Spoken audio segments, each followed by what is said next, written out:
Hey you guys, welcome back to my another mini vlog. I hope তোমরা খুব ভালো আছো, সুস্থ আছো। চলে এসেছি একটা নতুন ভিডিওর সাথে। আমি জানি কি অনেকটা লেট হয়ে গেল আমার ভিডিও দিতে, তার জন্য সরি। দেখো, আমি একটা বোন আমাদের বাড়িতে এসেছিলো, আমার এক বোন হয়, তো ওকে নিয়ে বেরিয়ে পড়েছিলাম।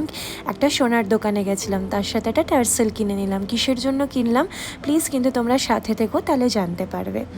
অ্যাকচুয়ালি নেক্সট ডের ব্লগ এটা। তারপরে এটা এখন সকাল 7:30 বাজে, আমরা ট্রেনে উঠে পড়েছি, যাচ্ছি আমার দিদির মেয়ের জন্মদিনের সেলিব্রেশনে।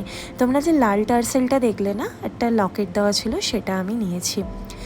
দেখো, কৃষ্ণনগর পৌঁছে গেলাম। পৌঁছে গিয়ে সবার সাথে খুব দেখা হয়েছে, আমাদের এত এনজয় হয়েছে বলার মতো না। দেখো, আমাদের জিজিও সামনে চলে এলো, সব দিদি বৌদিদের সাথে একটা আলাদাই এনভায়রনমেন্ট ছিল সেই সময়। আর দেখো আমার দিদিকে কি সুন্দর লাগছে। তারপর দিদির মেয়ের বার্থডে সেলিব্রেশন হচ্ছিল, আর সব বাচ্চারা একসাথে হলে যা হয় তোমরা জানো, এত ডান্স করছে, এত সব কিছু। এইভাবেই আমাদের দিনটাকে শেষ করলাম।